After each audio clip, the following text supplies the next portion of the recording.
Assalamualaikum warahmatullahi wabarakatuh. Nama saya Bagus Pribadi, nomor absen 11 dari kelas 11 Ketiga.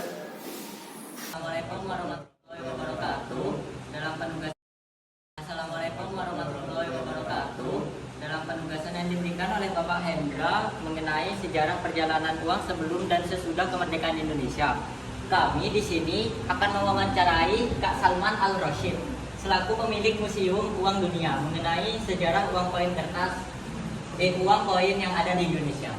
Oke, dalam rangka penugasan yang diberikan oleh Bapak Hendratno, penugasan sejarah mata uang koin, saya di sini akan menjelaskan 4 jenis mata uang koin yang dipergunakan sebelum dan sesudah kemerdekaan Indonesia.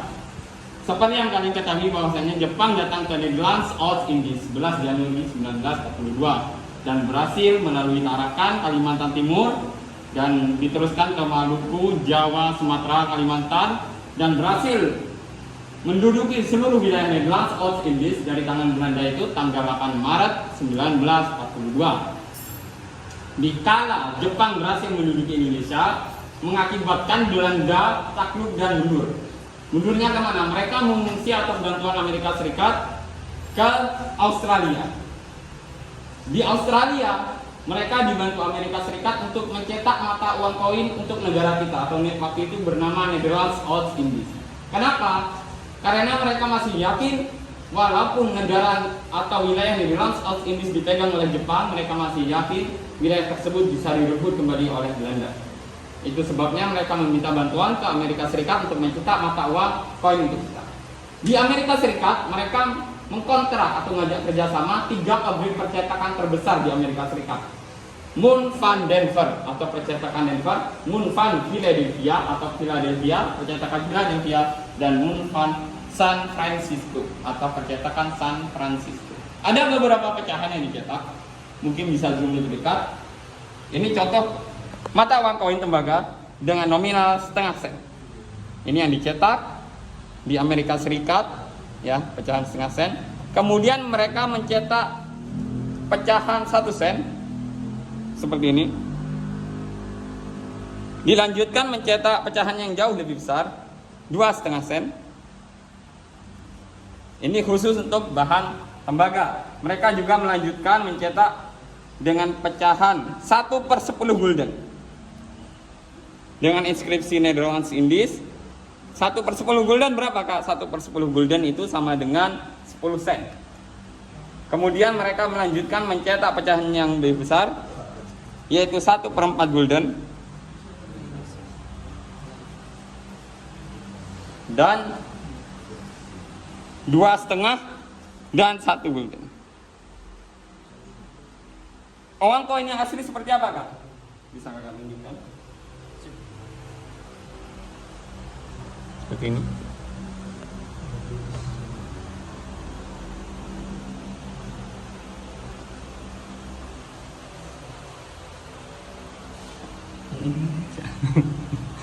Yang ini.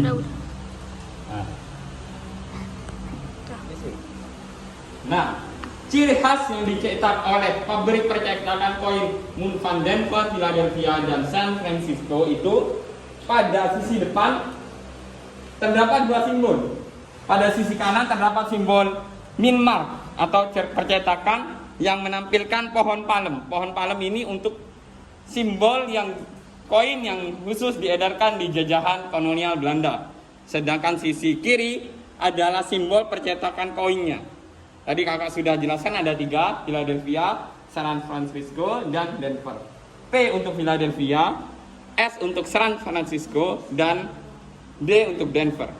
Untuk sisi belakang, mereka menampilkan 2 inskripsi, Hana Caraka Jawa dan Arab Melayu Pegon atau Arab Melayu yang tidak menggunakan harokat. Kenapa, Kak, mereka menampilkan ini? Padahal mereka di pihak kolonial Belanda dan dicetak di Amerika. Karena pribumi kita itu tidak semuanya itu bersekolah secara formal. Jadi mereka tidak terlalu paham untuk membaca inskripsi dengan bahasa Latin. Itu sebabnya mereka menampilkan Hana Caraka Jawa dan Arab Melayu Pegon dari Melayu. Itu adalah uang koin yang dicetak oleh pabrik percetakan uang koin di Amerika Serikat. Kemudian kita akan lanjut mata uang koin yang dicetak langsung di pabrik percetakan koin Osaka, Jepang. Seperti yang kalian ketahui, Indonesia atau Netherlands Oost Indies diduduki oleh Jepang 8 Maret 1942. Di masa itu, Jepang mencetak uang koin untuk wilayah kita. Langsung di percetakan uang koin Osaka, Jepang. Mereka mencetak 3 pecahan uang koin, pecahan 10 sen, pecahan 5 sen, dan pecahan 1 sen seperti ini. Yang semuanya menampilkan tahun cetak Harikoki. Harikoki itu apa, Kak? Tahun cetak Kekaisaran Jepang kala itu. Angka 2603 berarti tahun 1943, sedangkan angka tahun 2604 adalah cetakan tahun 1944. 3 uang koin yang kakak jelaskan tadi seluruhnya menampilkan wayang Arjuna. Bisa dilihat. Kenapa, Kak, mereka menampilkan wayang Arjuna? Padahal mereka dari kebudayaan Jepang, kolonial Jepang. Karena wayang Arjuna yang ditampilkan sebagai siasat tersembunyi atau siasat licik Jepang agar menarik perhatian masyarakat kita, agar percaya bahwasanya Jepang adalah penyelamat Indonesia atau Netherlands Oost Indies dari jajahan barat. Seperti itu. Seperti yang 3 propaganda yang selalu diagung-agungkan mereka, 3A, Nippon Cahaya Asia, Nippon Pelindung Asia, dan Nippon Pemimpin Asia. Itu adalah siasat tersembunyi Jepang dengan menampilkan wayang Arjuna. Kemudian kita akan lanjut penggunaan mata uang koin yang dicetak setelah kemerdekaan Indonesia. Kita ketahui setelah Jepang menduduki ada 3 kejadian besar yang terjadi. Yaitu yang pertama itu pengoboman Hiroshima Nagasaki tanggal 6 dan tanggal 9 Januari 9 Agustus. Kemudian dilanjutkan dengan peristiwa Rengas Dengklok 16 Agustus dan peristiwa kemerdekaan Indonesia 13 Agustus. Di masa itu, setelah kemerdekaan, Indonesia tidak mempunyai pabrik percetakan uang koin sendiri. Kenapa, Kak? Karena pabrik percetakan uang koin yang mencetak uang kita itu dari luar, kebanyakan dari luar. Seperti ketika kita dijajah Jepang, langsung dicetak di Osaka, Jepang. Ketika kita dijajah oleh Belanda dengan bantuan Amerika, koinnya langsung dicetak di Amerika. Ketika kita diduduki oleh Belanda, langsung dicetak di pabrik percetakan koin Richmond, Utrecht, Belanda. Karena kita tidak punya uang pabrik sendiri, akhirnya Menteri Keuangan kita Syarifuddin Prawiranegara, namanya itu, mencetak mata uang koin dengan mengkontrak atau mengajak kerjasama dengan pabrik percetakan uang koin dia. Pabrik percetakan koin Richmond, mereka mencetak beberapa pecahan 1 sen, 5 sen, 10 sen, 25 sen, 50 sen. Seperti ini. Dengan kerjasama dengan direktur bernama Dr. Henger. Dan simbol yang mereka tetapkan ada 2. Untuk apa? Agar simbol ini berguna ketika ada terjadi salah cetak, mereka tahu harus menghubungi pihak siapa yang terkait. Namun pekerja atau kerjasama dengan Belanda ini tidak berjalan mulus. 1952 di akhir tahun, Syarifuddin Prawiranegara, menteri kita, menghentikan percetakan uang koin kerjasama dengan Belanda. Kenapa? Ketika itu Syarifuddin berpendapat bahwasanya kita seakan-akan dikelabui atau dikerjai oleh Belanda. Karena setiap kita melakukan pemesanan, harga pemesanan selalu naik. Setelah penghentian, kita mencetak uang koin sendiri dengan mendirikan perusahaan bernama PN Artayasa yang tahun 71 dirubah menjadi Peru. Mereka mencetak beberapa pecahan 50 sen. Ini berbahan, kalau ini berbahan aluminium, sedangkan tahun 54 itu berbahan nikel. Kemudian pecahan 25 sen, pecahan 10 sen, dan pecahan 5 sen. Seperti ini. Namun simbolnya tidak ada, simbolnya dihilangkan.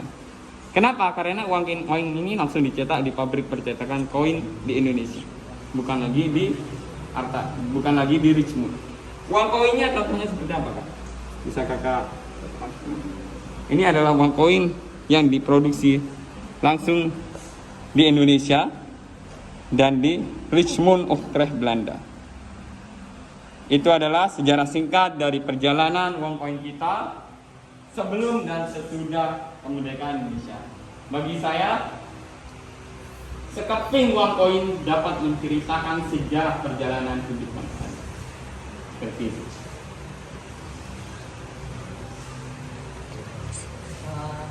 Jadi gini kak, waktu zaman menjajah Jepang kan Indonesia kan itu seperti bikin Jakarta. Kenapa Jepang nggak menyuruh rakyat Indonesia untuk membangun sebuah pabrik pencetakan koin di Indonesia saja? Kenapa harus di Jepang?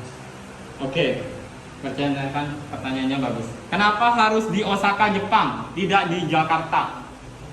Karena untuk membangun pabrik percetakan koin itu tidak mudah.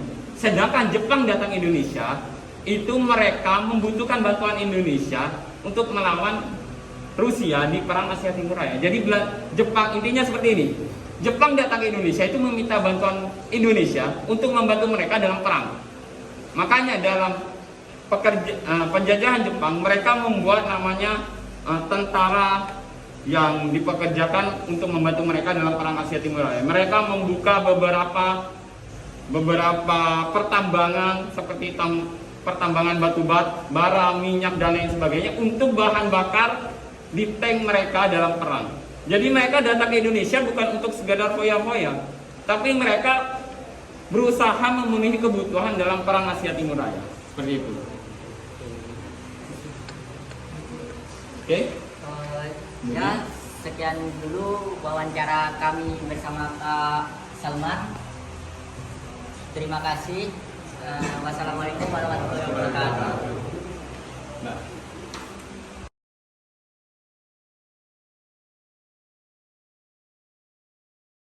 Jadi yang dapat saya simpulkan dari penjelasan Kak Salman Al-Rasyid bahwa perjalanan uang koin sebelum dan sesudah kemerdekaan Indonesia mengalami perjalanan yang sangat panjang. Dari uang koin yang dicetak di Amerika, lalu uang koin yang dicetak di Osaka, Jepang. Hingga Bapak Syarifuddin Prawira Negara melakukan kontak dengan pabrik percetakan Richmond supaya dapat mencetak uang koin. Hingga akhirnya Indonesia memutuskan untuk membuat pabrik percetakan sendiri bernama PT Artayasa. Sekian dari saya. Wassalamualaikum warahmatullahi wabarakatuh.